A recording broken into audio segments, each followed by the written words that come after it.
안녕하세요. 클린카즈 중고차 이민용 팀장입니다. 이번 시간에는 그 현대 올류 투싼에 대해서 알아보는 시간, 중고차 시세도 알아보고 이모저모에 대해서 알아보는 시간 갖도록 하겠습니다. 일단 투싼은 맨 처음 나왔던 1세대는 2004년 3월에 나왔고, 그 다음에 2세대 투싼은 투싼 IX라는 이름으로 2009년 8월에 출시하였습니다.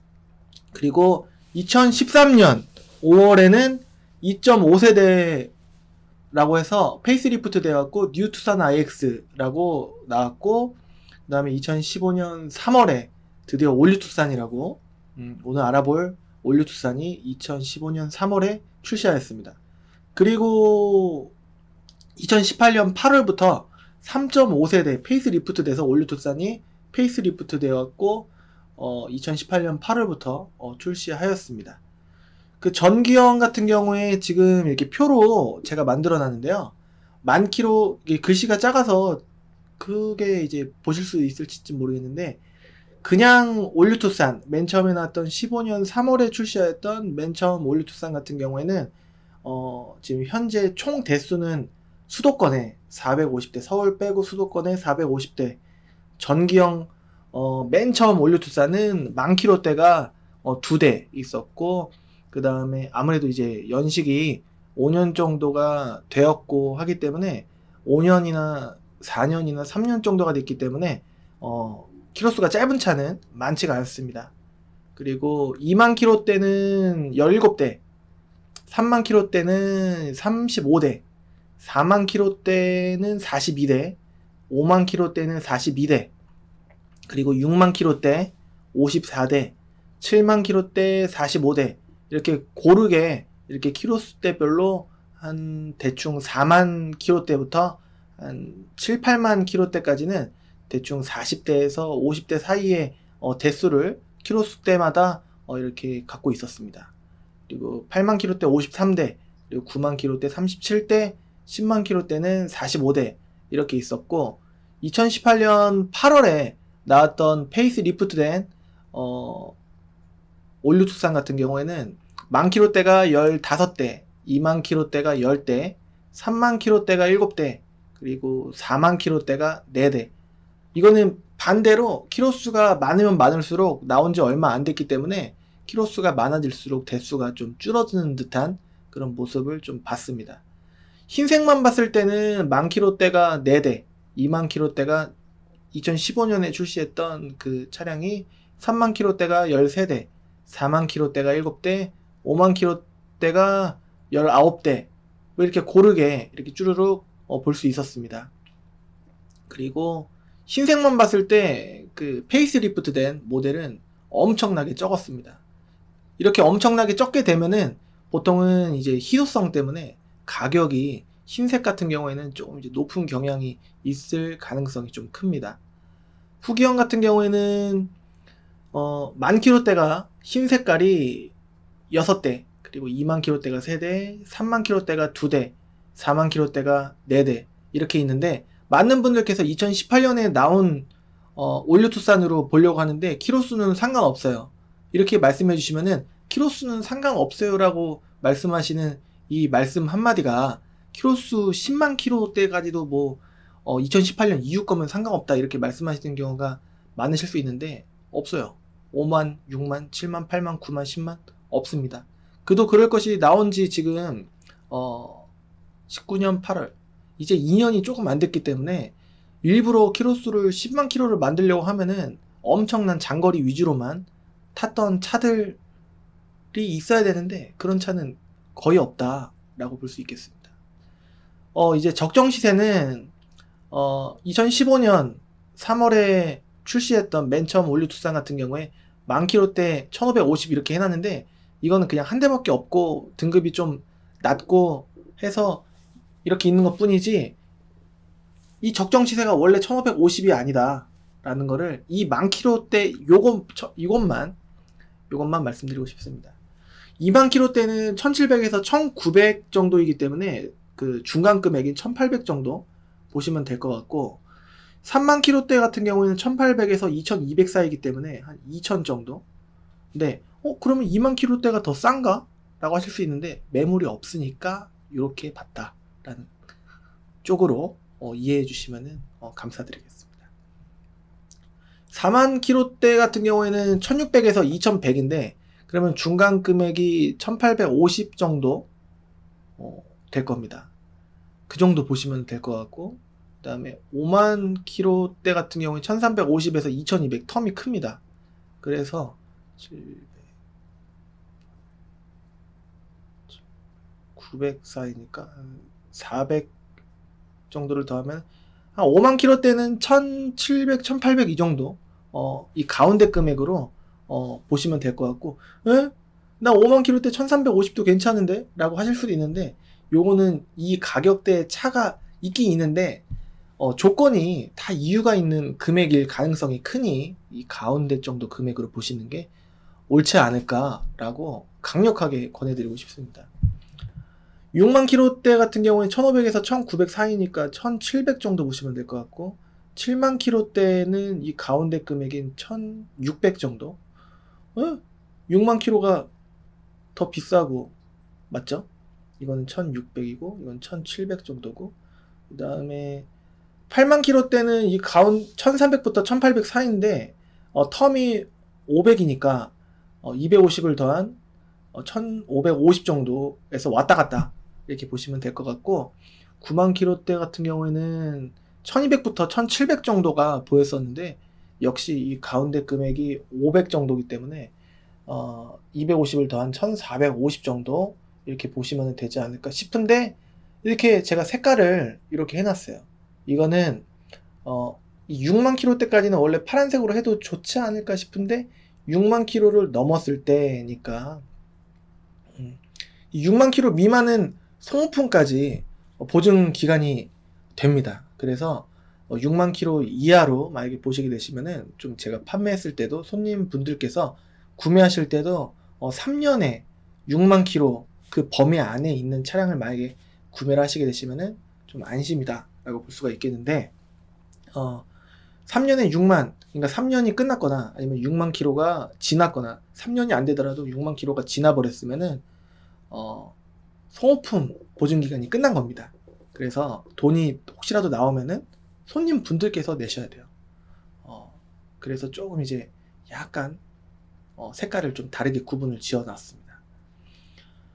후기형 같은 경우에는 이게 대수가 몇 대 없는 범위 내에서 했기 때문에 그래도 이 가운데 금액인 뭐 2350 전후 이렇게 보시면 되지 않을까 싶은데, 과해 보이는 일부 좀 이제 조건이 엄청 좋은 10,000km 전후 내지는 옵션 썬루프 있고 옵션 엄청 좋은 차 같은 경우에는 좀 쓸데없이 100에서 200 정도는 더 비싸 보일 수 있다. 그게 좀 당연한 모습처럼 보인다 라는 거를 좀 말씀드리고 싶습니다. 많은 분들께서 아니 이게 뭐 이렇게까지 비싸 이렇게 말씀하시는 경우가 많은데요.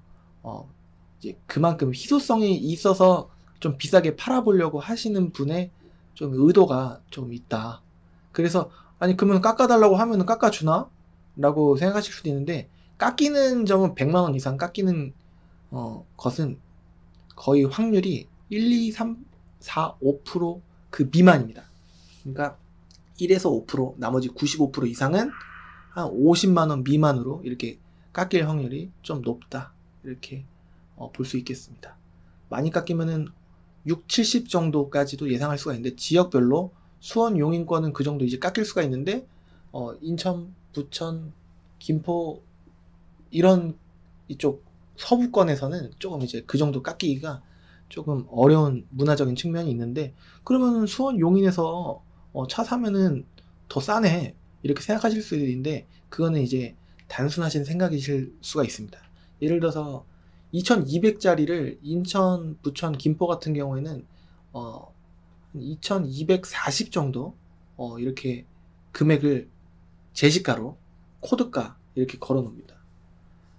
수원, 용인 같은 경우에는 코드나 정찰제라고 돼 있는 매물이 따로 있고, 그 다음에 기존 방식과 같이 6, 70, 80 이 정도 깎아주려고 의도를 올려놓고 올리자면은 2200짜리를 2260 내지는 2280 이렇게 올리기 때문에 많이 깎아주는 것처럼 보일 수가 있습니다. 근데 이제 시세를 비교하다 보면은 조금 더 쌀 수도 있고 아니면은 똑같을 수도 있고 그렇습니다. 그렇기 때문에 많이 깎아준다고 해서 기분 좋아할 게 아니라 원래 받을 금액을 그 사람이 받으나 금액을 조금 이제 비싸게 올려 놓는 거구나, 이렇게 보시면 좋을 것 같습니다.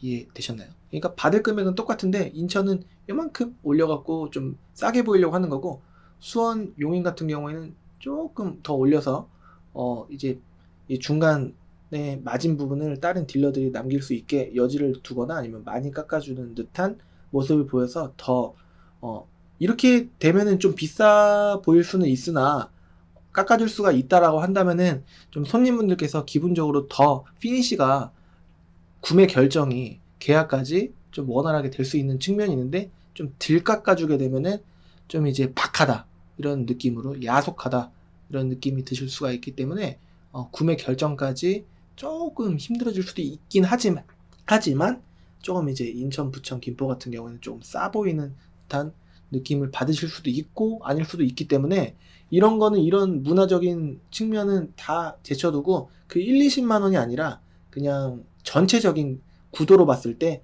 이거는 메리트가 좀 있구나, 2200이 아니라 한 2100만 원대에 있구나, 2150 정도 있구나, 이거는 2200 정도 있구나, 뭐 이런 거를 좀 어느 정도는 깎일 거를 예상을 조금씩만 하시고 한 2, 3, 40 정도만 그냥 공통적으로 하신 상황에서 비교를 하시면은 그게 더 옳지, 깎일 거를 미리 예상하고 그거에 대해서 대입을 해서 매물을 보시는 거는 조금 뭐랄까 너무 좀 비효율적이다, 좀 실상과 맞지 않다, 이렇게 말씀을 드리고 싶습니다. 후경 같은 경우에 3만 킬로대는 그러면 2,300 정도 보시면 될 것 같고, 이게 2,000이 다 넘는 것 같아요. 후기형 같은 경우에 적정 시세. 파노라마 썬루프 있는 대수는 이렇게 제가 적어봤는데 많지는 않은 것 같습니다. 이게 옵션 정보란에 파노라마 썬루프 체크 안 된 차량은 빼놨기 때문에 실질적으로는 이것보다 조금 더 늘어날 가능성이 있습니다. 연비로 보면은 전기형, 맨 처음에 나왔던 2015년 3월에 출시했던 전기형 같은 경우에는 1700cc가 공인연비로 봤을 때 15km대 이렇게 나오고, 2000cc 같은 경우에는 14km대 이렇게 나오는데, 실질적으로는 1, 2, 3km 정도 더 밑으로 보시는 게 옳지 않을까. 시내 주행이 보통 많은 이 수도권 지역 같은 경우에는 보통 이제 출퇴근 시간에 많이 활용을 하다 보면, 가다서다를 반복하다 보면은 이 정도의 연비가 실현이 되지 않을 가능성이 높습니다. 1.6 휘발유 같은 경우에는 조금 이제 연비가 낮습니다. 어떻게 보면은 경유는 지금 1118원, 1120원 막 이 정도 되는 걸로 제가 봤는데요, 최근에. 근데 휘발유 같은 경우에는 1300원, 1300원 정도 봤을 때 이거는 비싼데도 연료 효율이 좀 낮아요. 근데 이제 이거는 저렴한데도 연료 효율이 좋아요. 그렇다면은 요게 좀 더 낫지 않나라고 생각하는데, 환경 규제는 이렇게 생각하시면은, 환경 규제는 먼 나중 일이기 때문에 지금은 일단은 조금 이제 제쳐두시고 하시는 게 연비적인 측면에서 훨씬 낫지 않을까, 이게 일반적이지 않을까 라는 생각 때문에 그 경유 쪽으로만 좀 권해드리고 있습니다. 근데 난 진동도 확실히 싫고 난 휘발유 더 조용한 게 좋고 연료값은 솔직히 상관없고, 이렇게 하시는 분들은 휘발유를 구매하시는 게 나을 것 같고, 연료 효율, 연비적인 측면에서는 압도적으로 이제 경유 쪽을 보시는 게 낫지 않을까, 전 개인적으로. 저 같으면 경유 사겠다, 이렇게 개인적으로 말씀드리고 싶습니다. 후기형 같은 경우에는 지금 1600cc 경유는 15.3에서 16.3 텀이 좀 있고 한 1km 정도, 실질적으로는 뭐 13, 한 이 정도? 13? 이 정도 예상하시면 될 것 같고, 2000cc 같은 경우에는 13.8, 그러니까 14에서 왔다 갔다인데 12, 이 정도 왔다 갔다, 11, 이 정도 느낌으로 보시면 되지 않을까 싶습니다. 1600cc 휘발유 같은 경우에는 리터당 11.3에서 11.9km 정도 이 정도 되는데 실질적으로는 한 9, 10 정도 예상하시면 되지 않을까. 실질적인 연비는 이렇게 제가 표를 통해서 준비를 해봤습니다. 그리고 올류투싼 초기형과 후기형의 차이는 이렇게 매립 방식이었던 게 플로팅 타입으로 이렇게 바뀌었고, 그 다음에 그릴이 산타페 DM 같은 느낌에서 이제 올류투싼 같은 그런 느낌으로 그냥 쫙쫙쫙쫙 뭔가 이제 크롬 같은 그릴로 이렇게 바뀌었고, 뒷모습은 많이 바뀌지 않았지만 이렇게 리플렉터 같은 이런 부분이 조금 약간 위로 올라와서 살짝 달라졌고, 2.0에만 해당되는 기준인데 자동 6단 미션에서 8단 미션으로 바뀌었습니다. 그리고 7이었던 게 6으로 이제 다운 내려가면서 배기량이 내려가면서 세금 준준형의 배기량에 관련되는 세금 혜택을 받을 수 있다라는 점을 말씀드리고 싶습니다. 경쟁 차종으로는 더 SUV 스포티지라고 생각을 해갖고 제가 한번 이제 표로 만들어 봤는데요. 이제 1300만원대도 있는데 사실 조금 어울리지 않지 않을까라는 생각이 좀 듭니다. 좀 이제 더 SUV 스포티지 중간 금액으로 봤을 때는 한 1600 정도 보셔야 좀 되지 않을까. 1000만원대부터 차량은 있긴 있지만 그렇다고 하더라도 너무 이제 1000에서 1500 사이로 보시려고 하시면은 고를 만한 차가 많지 않을 수 있다라는 점을 말씀드리고 싶습니다. 배기량 차이도 이제 스포티지도 스포티지 더 볼드로 바뀌면서 배기량이 1700cc에서 1600cc로 이제 2000cc 미만짜리 배기량이 좀 내려갔습니다. 그래서 지금 보시면은 이제 적정 시세를 제가 이제 표로 열심히 한번 시간이 걸리더라도 만들어 봤는데, 요거 하는 게 지금 이제 숫자로 이제 편하게 보시지만 저는 조금 약간 어렵게 심사숙고해서 이렇게 해놓은 측면이 좀 있기 때문에 좀 잘 봐주시면 좋을 것 같습니다. 그러니까 올류투싼이 날까, 아니면 더 SUV 스포티지가 날까, 아니면은 스포티지 더 볼드가 날까, 아니면은 18년 이후에 나왔던 페이스리프트 된 올류투싼이 날까라고 생각하시는 분들께서 비교하실 수 있는 표가 되었으면 좋겠습니다. 이제 표로 제가 조금 이제 뭐랄까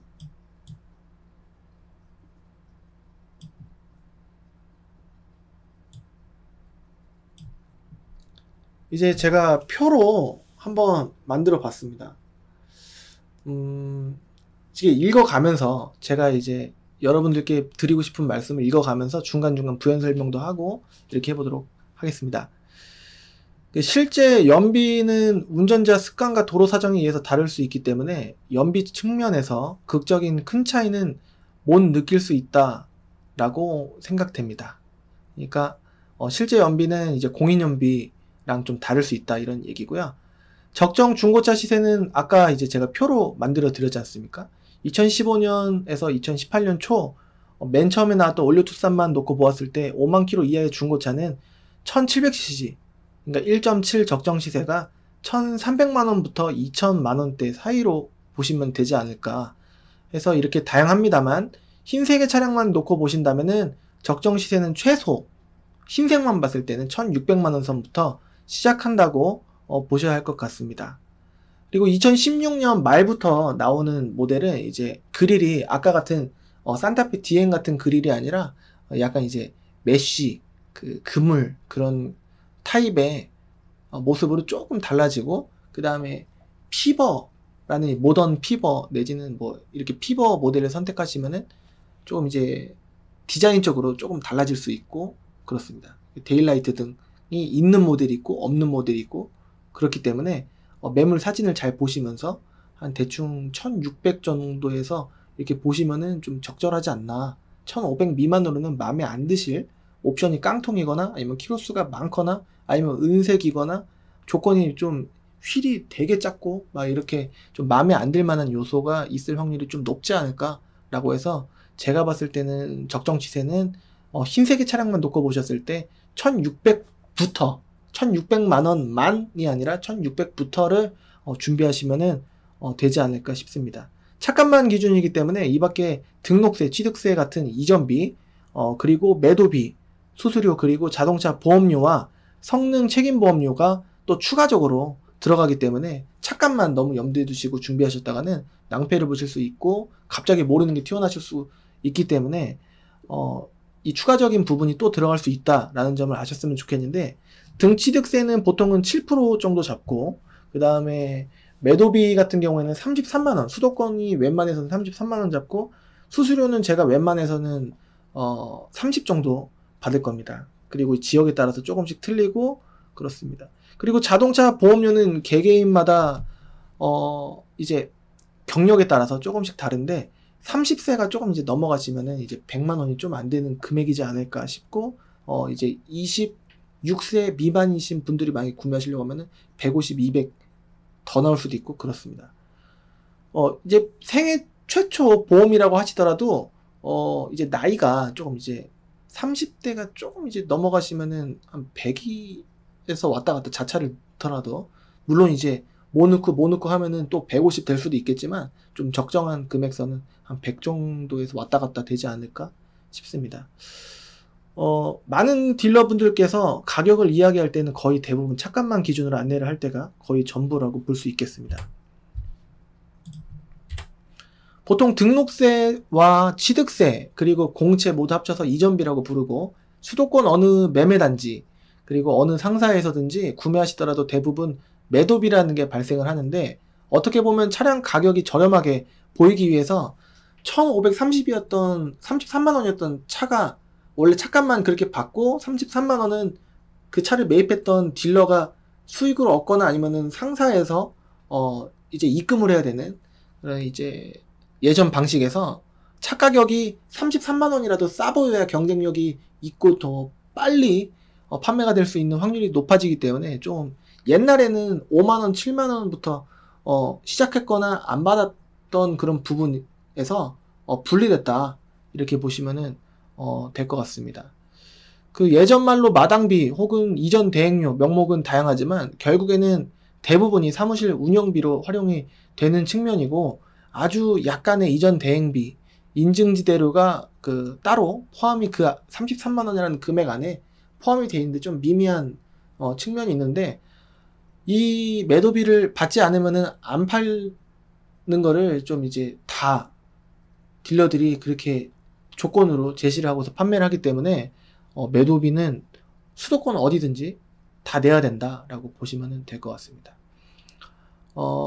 소수의 어떤 분들께서는 그렇다면은 이전을 내가 직접 할 테니 이전비를 받지 말아라 라고 하시는 경우도 있는데, 매도비를 만약에 그 상사에서 받지 않게 된다면은 차량을 판매하는 조건이 매도비를 받는 조건인데, 이제 직접 이전을 한다고 해서 그 매도비를 안 받지는 않아요. 다 이전을 직접 하신다고 하더라도 매도비는 받아야 된다, 이런 조건으로 차량을 판매하는 거고, 수도권 모든 상사가 받아야만 하는 구조이고, 수도권과 중소 지방 매매단지에서도 어떤 데는 안 받는다고 하는 데도 있지만 가격이 좀 차 가격 자체가 비쌀 수도 있고, 뭐 따로 받는다 이렇게 하시는 경우도 있고, 우리는 좀 싸다 이렇게 얘기를 해도 차 가격이 비싼 경우도 있고, 그런 메리트는 직접 따져볼 거는 따져보시고 하셔야 됩니다. 매도비는 어디는 안 받아, 난 거기서 살 거야, 이거는 아닌 것 같아요. 매도비는 중고차 구매하실 때 어쩔 수 없이 내야 하는 조건으로 구매를 하셔야지만 됩니다. 거기에 이전은 차량을 가져가신 뒤에 아무리 약속을 하시더라도 혹시 모를 이전을 하지 않으실 경우가 있을 수 있습니다. 무적의 대포차가 될 가능성도 크던지 작던지 있을 수가 있기 때문에, 이전을 직접 상사에서 직접 해드리는 쪽으로 해야만 그 상사에서 차를 소유 등록하고 있던 상사에서 안심 이전을 할 수가 있기 때문에, 이전을 안 할 그런 이제 상황이 발생을 전혀 안 할 수 있기 때문에 소비자분께서 직접 이전을 하는 것은 거의 불가한 쪽으로 방침을 세운 상사들이 대부분입니다. 수수료는 부동산에서 월세, 전세, 매매 등을 거래하실 때 부동산 업자분께 주시는 복비와 같은 개념으로, 중고차를 매입하시는 분들은 물론 판매도 하지만 중고차를 매입하시는 분이 판매를 못한다 이런 건 아니에요. 다 모든 딜러가 판매하고 싶으면 판매할 수 있고 매입하고 싶으면 매입할 수가 있습니다. 하지만 주로 하루의 대부분을 차량을 사오는 매입, 관리를 하는데 온종일 매입하시는 분들은 쓰실 경우가 많고, 판매를 위주로 하시는 분들도 거의 대부분 차량 매입도 같이 하고 있지만 비중을 판매를 하는데 광고와 활동을 할애하기 때문에 보통은 판매와 매입을 한쪽만 하는 딜러는 거의 없지만 두 가지 다 하지만 두 가지를 모두 한 번에 노력하는 구조보다는 한쪽으로만 집중을 하는 구조라서 부동산과 마찬가지로 추가로 일반적으로 수수료가 발생을 합니다. 거의 대부분 수수료를 안 받는다 하면은 착가격에서 남겨 먹는 거다, 이렇게 보시면은 될 것 같습니다. 물론 아닌 경우도 있겠지만 그런 경우는 거의 흔치가 않고 확률상 5% 미만이다, 이렇게 볼 수 있겠습니다. 수수료는 딜러마다 책정하고 방침을 세운 금액들이 모두 다른데, 수수료를 받지 않거나 매도비를 받지 않거나 아니면 둘 다 받지 않는다고 한다면은 구매하신 차량 가격에서 그만큼 남기 때문에 거기에서 마진을 남겨서 일정 부분 매도비로 활용하든 마진으로 활용하든 그렇게 하는 겁니다. 구매하신 차량 가격에 포함되어 있을 확률이 매우 높은데, 차량 가격이 예를 들어서 1000만원일 경우에 차값을 원래는 1000만원인데 소비자분은 그걸 모르시고 그 딜러는 1100만원에 만약에 판매를 한다면 중간 마진이 100만원이라서 이전비는 따로 받고 보편적인 매도비 33만원을 뺀 나머지 69만원이 남게 되면은 그게 수익이 된다 라고 볼 수 있겠습니다. 일반적인 유튜브 딜러들이 받는 수수료는 평균적으로 30만원이 되지 않나 개인적으로는 이제 생각이 되는데요. 어떤 데는 안 받는다, 어떤 데는 뭐 25만원 받는다, 이거는 다 무용지물이에요. 차가격에서 남겨 먹으면은 다 수수료가 그것만 수익이 나는 게 아니라 또 부가적으로 또 수익이 날 수가 있는 겁니다. 저는 지금 현재 방침이 수수료를 저는 현재 방침이 수수료를 2천만원 이하의 차량은 30만원 받고 있고, 그 이상인 지역에 관계없이 2천만원 이상의 차량은 40만원, 2천만원 이하의 차량을 기본적으로 30인데 다른 지역의 차량으로 판매할 경우에 지역에 따라서 5에서 10만원을 현재 더 받고 있습니다. 성능 책임보험료는 2019년 6월 1일 전에는 없었던 내용인데, 성능 책임보험료가 이제 타 지역에 계신 분께서 차량의 중대한 주요 부위에 하자가 발생했을 때 성능 점검을 받은 곳에 뭐 예를 들어서 대전에 계신 분께서 문제가 생기면 인천으로 다시 갖고 왔었어야 됐어요.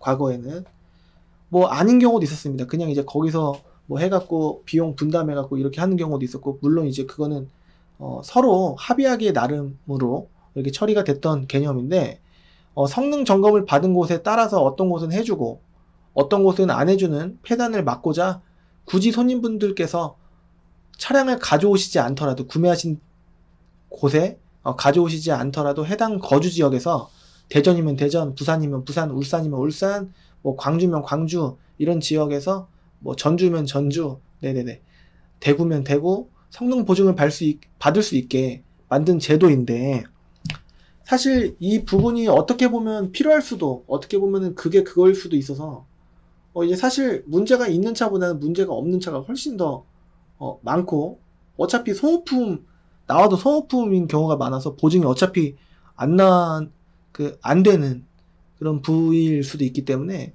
시행 예고 당시에 수많은 대부분의 딜러들이 반대를 했던 제도입니다. 뭐 국회 앞에 가갖고 머리도 깎고 이제 뭐 몇백 명 가갖고 이렇게 시위를 했었었는데 결국에는 강제로 통과가 되었습니다. 당시 뉴스에 이게 심각성을 소비자분들은 모르시기 때문에 그냥 뉴스가 나와도 이게 뭐야, 딜러들이 왜 뭐 지네들이 먹고 사는데 뭐 방해되는가 그런가 보지 뭐, 이렇게 생각을 하셨을 수도 있고 아예 관심조차 없으셨을 수도 있지 않을까 라는 생각이 드는데요.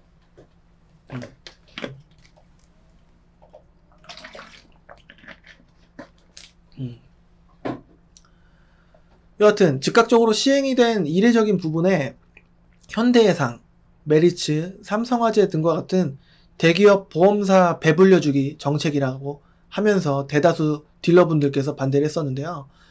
현재는 아직도 많은 대부분의 딜러들이 많은 불만을 갖고 있지만 어쩔 수 없이 시행하는 부분입니다.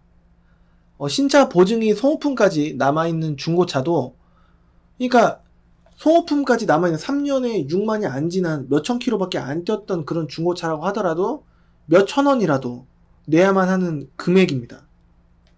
이게 말이 안 되지 않습니까? 어차피 이걸 왜 냅니까? 몇천 원인 이걸 왜 내요? 소모품까지 보증이 되는 차를 이 성능 보험료를 왜 내는지 모르겠어요. 저는 전국의 모든 업체에서 소비자분께서 부담을 해야만 하시는 상황입니다. 예. 20만 킬로가 넘어가면 해당이 되지 않아서 성능 보험료 납부의 의무가 사라지게 됩니다만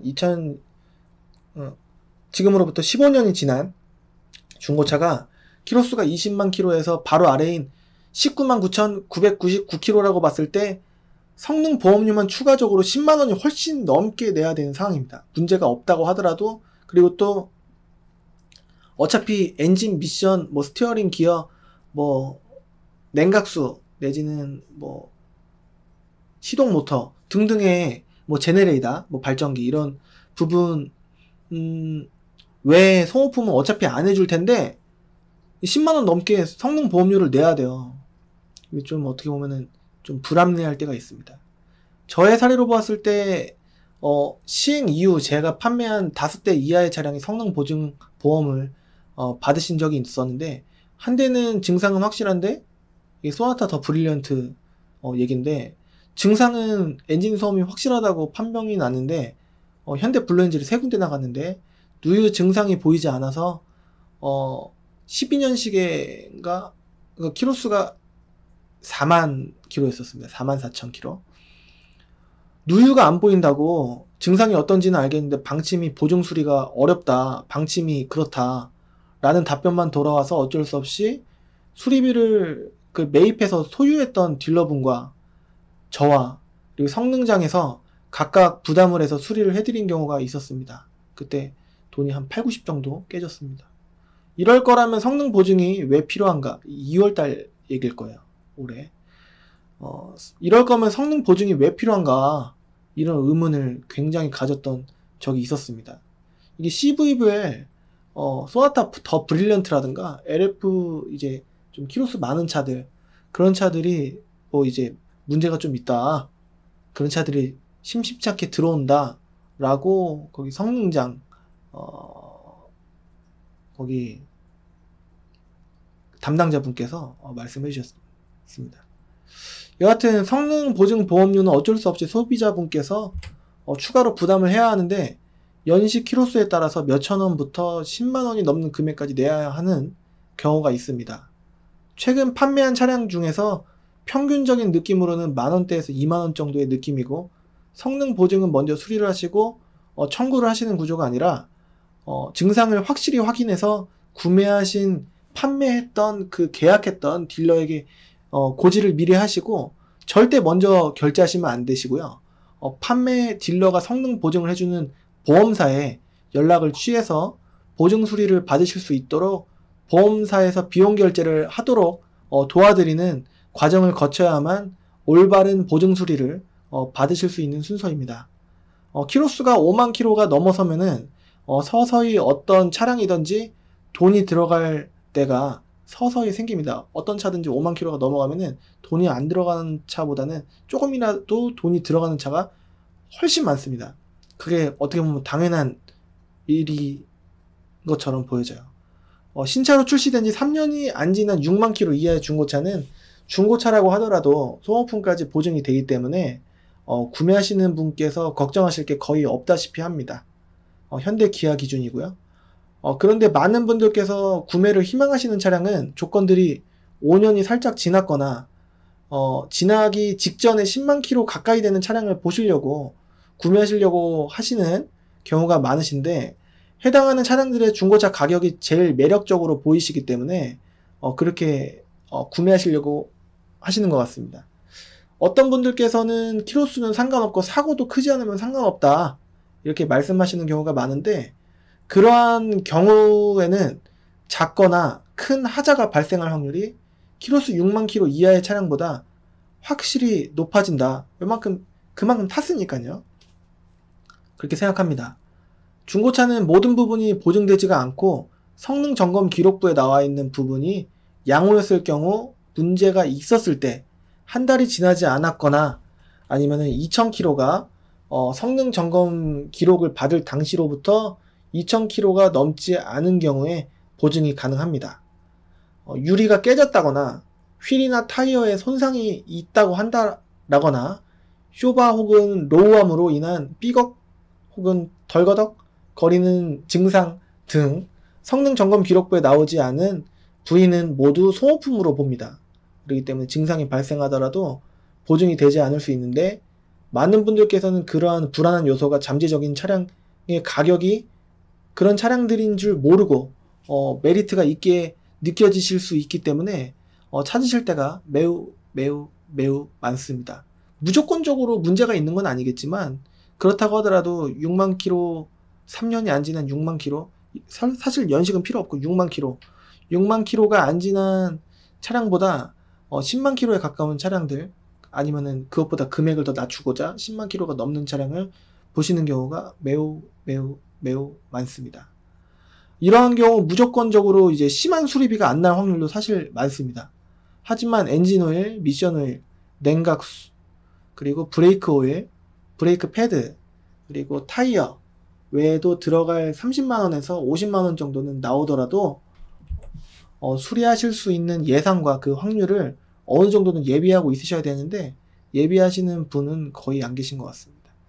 그 모르는 어떤 누군가가 탔던 중고차를 그만큼 탔던 만큼의 각종 소모품들, 데미지는 분명히 새 차와 같지는 않을지 않을까요? 물론 한 달 혹은 2000km 내에 엔진 미션 등의 성능 기록부에 나오는 부위가 문제가 일어날 경우에는 보증이 됩니다.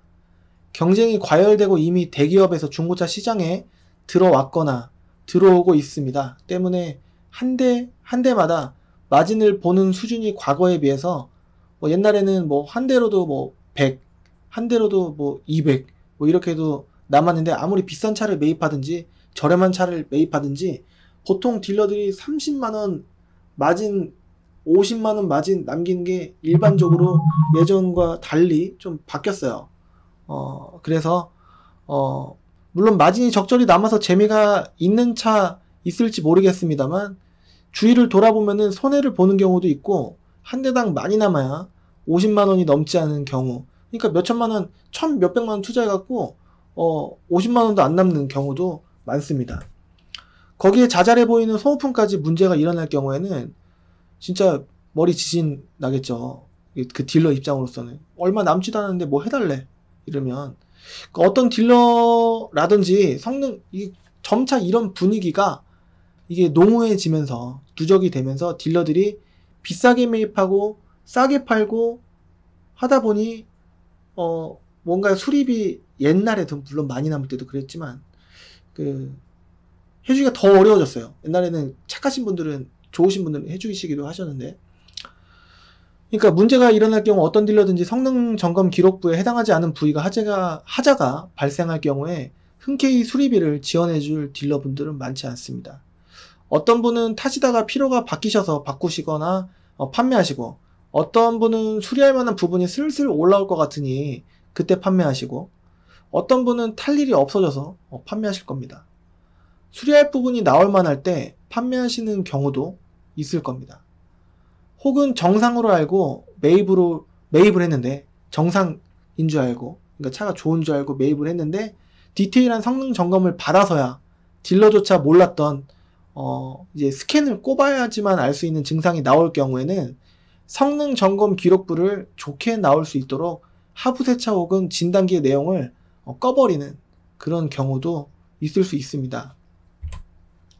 일부러 속인다라는 개념보다는 살짝 가린다라는 표현이 그 딜러 입장으로서는 맞을 수 있고, 아니면 손님 입장으로서는 사기로 볼 수 있는 부분일 수도 있는데, 이 진위 여부를 명확히 밝히기가 의도를 면밀하게 알 수 없는 내용이기 때문에 사실관계를 분명하게 밝혀내기 어렵기 때문에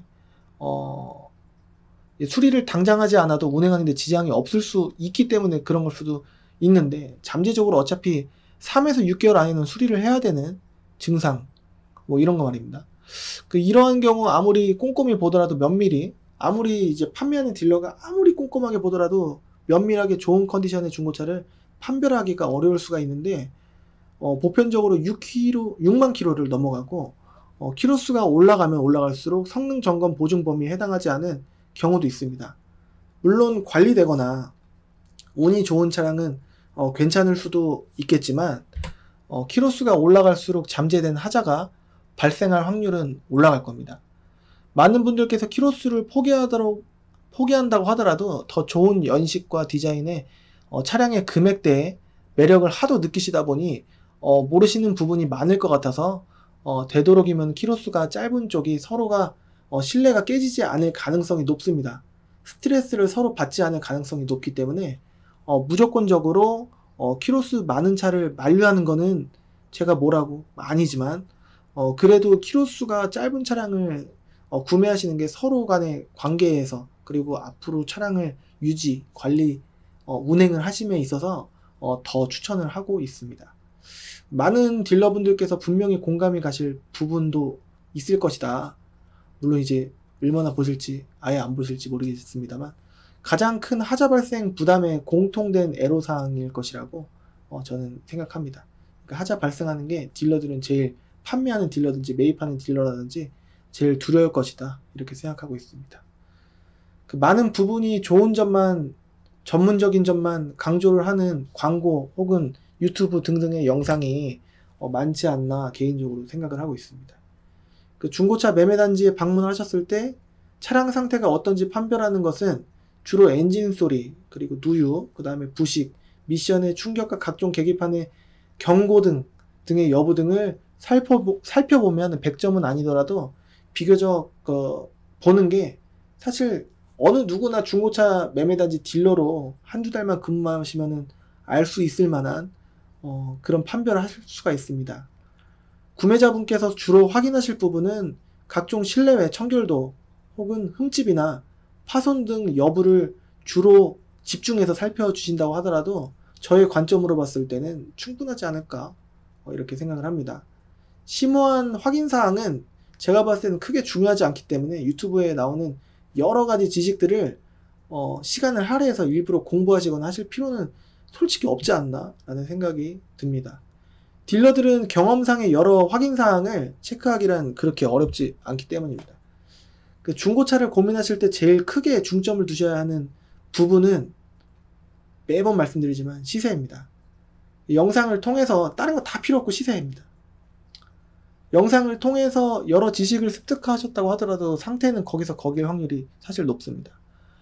눈에 보이는 누유, 각종 엔진 소리 및 미션 충격 여부, 그리고 각종 버튼들의 작동 여부, 그리고 실내외 파손, 그리고 오염 여부만 꼼꼼히 하셔도 좋습니다. 시세를 모르게 되면 습관적으로 많이 남기는 딜러가 사실 저는 더 많다고 생각하는데 모르시는 분께 남기기가 이럴 때 좋습니다. 시세를 모르거나 대충 이렇게 하거나. 그래서 이제 죄송한 말씀이지만 제 개인적인 느낀 점은 매매단지에 50대 이상이신 분들이 많고 젊은 사람이 경찰을 부르는 모습은 사실 많아 보이지가 않습니다. 그런 분들이 이제 허위를 당하는 시대가 제가 봤을 때는 2, 3, 40대는 끝나지 않았나. 근데 이제 아직도 5, 6, 70대 분들이 허위 매물 딜러랑 있는 모습 내지는 경찰분과 있는 모습을 아직도 자주 봅니다. 그래서 그런 분들이 보통 인터넷을 보통은 활용하기 어려우신 나이대가 아니실까. 귀찮아하시거나 아니면은 보는 걸 포기하시거나 아니면 볼 줄 모르시거나 이러신 분들이 아직도 경찰분들과 함께 많이 있습니다. 시세를 모르면 습관적으로 많이 남기는 딜러들은 모르시는 분께 남기기가 좋고, 남기는 딜러의 비중은 정직한 딜러의 비중보다 월등히 높습니다.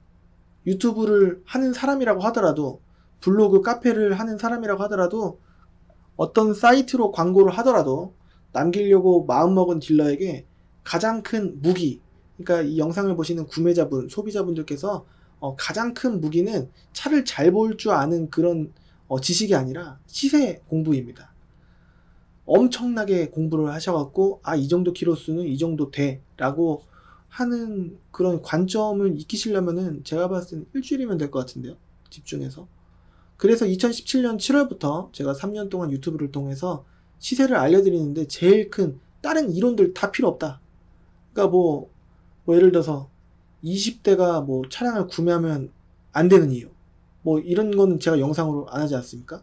예를 들어서 엔진 미션을 매매단지에서 잘 보는 방법, 이런 거 안 하지 않습니까? 시세가 제일 중요하다. 사실 상태는 매매단지에 있는 것들은 물론 10대 중에 한두 세대 정도는 안 좋을 수는 있겠지만 70%, 80%의 확률은 거의 좋을 확률이 높고, 제가 봐드리는데 안 좋은 차 나올 확률은 좀 적지 않나 라는 생각을 해서, 저에게 만약에 오시는 분이라고 한다면 적어도 시세만 달달 외워갖고 오시면은 좋을 것 같습니다. 이 팀장한테 가는데, 예를 들어서 이러신 분들도 계실 수 있을까 모르겠는데, 이 팀장한테 가는데 굳이 시세 공부를 왜 해? 이렇게 생각하시는 분이 계실 수도 있죠. 한 100분 중에 한두 분 있으실지 모르겠는데, 시세 공부 하십시오. 해야 됩니다. 그래야지 공부하는 건 공짜입니다. 시세 공부하는 건 공짜이기 때문에 제 위에 클린카지.com 사이트에서 보셔도 되고, www를 M 하나로만 바꾸시면 모바일 버전으로 됩니다. 그렇기 때문에 시세 공부는 꼭 하셨으면 좋겠습니다. 혹시 모르게 제가 전화를 딱 믿고서 했는데 제가 전화 안 받고 뭐 그래갖고 다른 데 가셨다고 쳐요. 그러면 다른 데서 활용해 할 수 있지 않겠습니까? 그러니까 시세 공부는 꼭 하셔야 됩니다. 누구한테 가든지. 시세를 바로 아실 수 있는 방법은 제 사이트 http://www.cleancards.com의 매물을 보시면은 딜러들이 매입한 매물을 공유하는 프로그램, 딜러 전산, 카메이저와 서버가 연결돼 있어갖고, 진짜 연결돼 있어갖고 같은 금액으로 보실 수가 있고, 일부 지역을 제외한 수도권 전체, 서울을 제외한 수도권 전체 매물을 직접 보실 수가 있습니다. 깎이기 전 금액이에요. 어떤 분은 엔카가 왜 더 싸요? 어떤 분은 엔카보다 이 팀장 사이트가 더 싼데요? 그러니까 보시는 매물의 관점에 따라서 그렇게 달라 보실 수가 있는데, 실제로 입금가는 똑같습니다. 그래서 깎이기 전 금액이니까 20에서 40만원 정도는 내고가 추가적으로 있을 거를 예상하셔도 되는데, 40만원은 무조건 깎이겠지, 이거를 계산에 넣고서 예산을 잡으시면 조금 어려우실 수 있는데, 그 정도 깎일 수도 있고 안 깎일 수도 있고 그렇습니다. 거기에 적정 시세도 꾸준히 안내를 해드리고 있는데, 올린 시세에서 제 영상 업로드 날짜가 작년이었다고 하더라도 좀 비슷할 수 있어요. 그래서 그거를 참고로 제 사이트를 만약에 봐주시면은 대략 적어도 6개월 이내에 제가 올린 영상이 많지는 않지만 근접하게 비슷할 것입니다. 거기에 실시간으로 반영되는 제 사이트를 살펴봐 주신다면은 이제 어느 정도 적정 시세, 실제 시세 공부하시는 거에 최종점에 근접하실 수가 있고, 제 사이트만 보시고 정확한 시세라고 판단하기 어렵다, 이 팀장 너 하나 사이트 보고 난 못 믿겠다 라고 하시는 분이 계실 수도 있지 않겠습니까? 그러신 분들께서는 다른 유튜브 영상 올리시는 분의 사이트와도 이제 딜러 전산 연동해 놓은 사이트가 있다라고 한다면은, 그 사이트와도 금액이 비슷한지 비교를 하신다면은 아마나 동일한 매물이 나올 텐데, 어떤 사이트 매물이 더 저렴하게 올랐는지 흥미롭게도 보실 수 있으시지 않을까 싶고, 그것도 부족하신 분들께서는 SK 엔카 말고 SK 엔카 직영몰인 K카와 비교를 하시면은 충분히 시세를 공부하실 수 있지 않을까 싶습니다. SK 엔카는 작업 매물들이 너무 많아요. 그래서 이제 딜러 전산에는 상담이라고 올려놓고, 제 친구가 최근에 320D를 구했는데 뭔가 이상한 것들은, 봐봐 이거 뭐잖아 이거 딜러 전산 보니까 금액 100만원으로도 안 올라왔을 거야, 봐봐 상담으로 올라왔다, 딱 하면은 그렇게 된 거예요. 그러니까 K카에 있는 차량을, 예를 들어서 이 팀장님 뭐 예를 들어서 제가 320D를 보는데요, 100만원부터 말고 전부 다 업데이트를 해주세요 라고 하면은 그 상담인 차량도 다 업데이트가 됩니다. 그러면은 제가 웬만해서는 100만원 미만짜리들 320D가 70만원 이게 실화예요? 이러신 분들이 하도 많아갖고, 뭐 예를 들어서 벤츠 뭐 이게 내가 알기로는 1억이 넘는 차인데 이게 111만원이 나온 게 실화예요? 이건 말이 안 되잖아요. 그런 걸 물어보시고 전화하시는 분들이 계신다니까요. 뭐 당첨되신 것처럼. 그러지 않습니다. 세상에 공짜가 없습니다. 뭐 쇼핑몰에서 상품으로 준다는 그런 벤츠들, 그게 진짜 있으면 좋겠는데, 제가 봤을 때 그런 게 진짜 어떤 소비자한테 갔는지 후기를 좀 그 쇼핑몰에서 남겨주시면 좀 믿을만 하지 않을까 싶어요. 이제 쇼핑몰에서 물건도 싸게 팔고, 그 다음에 그 채널 운영료도 들어가고, 그 쇼호스트, 아무튼 여하튼 3,000% 좀 빠졌습니다. 네네네. K카와 비교하시면 충분한 시세를 공부하실 수 있지 않을까 싶습니다. 제 사이트도 같이 봐주시고요. 앞서 말씀드린 올류 투싼, 투싼 그 3세대의 3.5세대 출시는 2015년 3월 17일 날 되었고, 2018년 8월 7일부터 페이스 리프트가 된 풀체인지, 지금 이제 풀체인지 되기 전에 최근 모델 2018년 8월 7일 모델부터 적정 시세가 얼마인지 아까 봤습니다. 기존 올류 투싼은 1700cc, 2000cc 디젤 모델이 대표적이라고 볼 수 있겠고, 페이스 리프트 된 올류 투싼은 1600cc와 2000cc 모델이 대표적입니다. 처음 나온 올류 투싼 1700cc는 스타일, 모던 두 등급으로 나뉘어지고, 스타일은 신차 출고가가 부가세 포함된 가격 2,526만원 정도, 대략적으로 확실한 건 아닙니다. 그 모던은 옵션 하나도 추가 안 된 신차 출고가가 부가세 포함된 가격 2,753만원 정도인데, 등록증에는 부가세 뭐 별도 해갖고 10% 빠져서 보이고, 그렇게도 보일 수 있습니다. 부가세는 이거 포함된 가격으로 보시는 겁니다. 거기에 썬루프 혹은 내비게이션 뭐 등등을 추가하시면은 신차 출고가는 올라가게 될 겁니다. 공인연비는 15.6km 정도인데, 리터당 15.6km 정도인데, 실제 시내 주행을 하면 아까 말씀드린 바와 같이 복합 연비로 봤을 때 15.6에서 2에서 3km 정도는 내려갈 수 있다, 이렇게 아까도 말씀드렸습니다. 그 적정 시세, 더 디테일한 적정 시세는 아까 말씀드린 그 금액에, 아까도 말씀드렸지만 중간 정도 금액을 보시면은, 거기서 왔다 갔다로 보시면 적절할 가능성이 높습니다.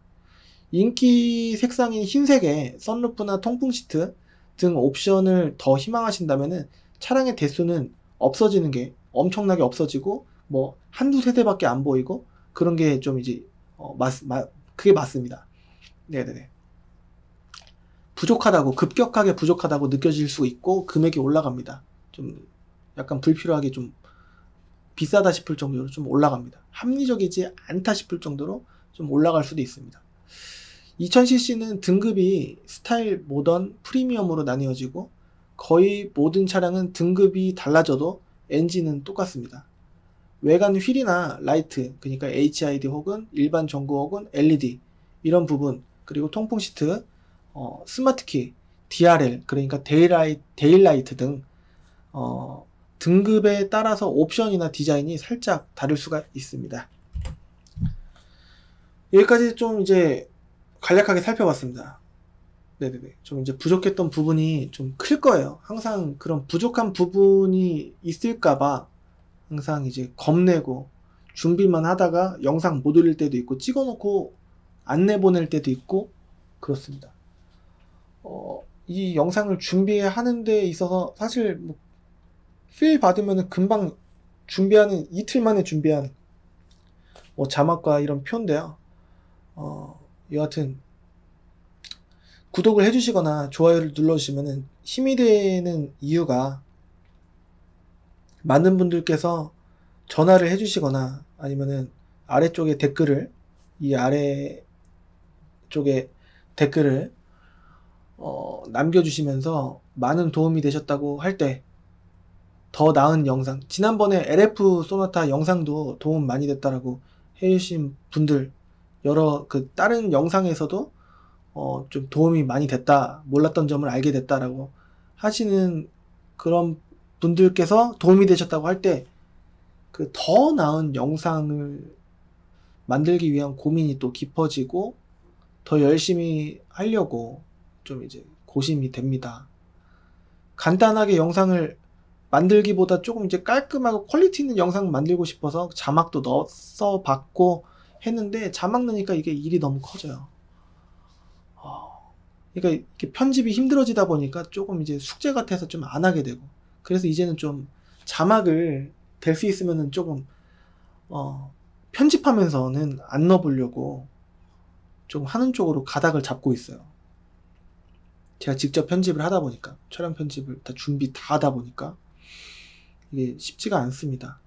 진짜 많은 분들께서 제 영상 올리면 보통 1000에서 2000 정도, 뭐 많이 보시면은 10,000에서 2만 분 정도 보시는데, 좀 민망하게 만들고 싶지 않은 그런 욕심에 좀 하다가 그래도 도움이 됐다 이런 영상, 그 다음에 좋아요 올라가는 그런 숫자가 이제 좋아요가 계속 올라가면, 그리고 또 이제 구독을 해주시는 분이 늘어나면은 좀 힘이 됩니다.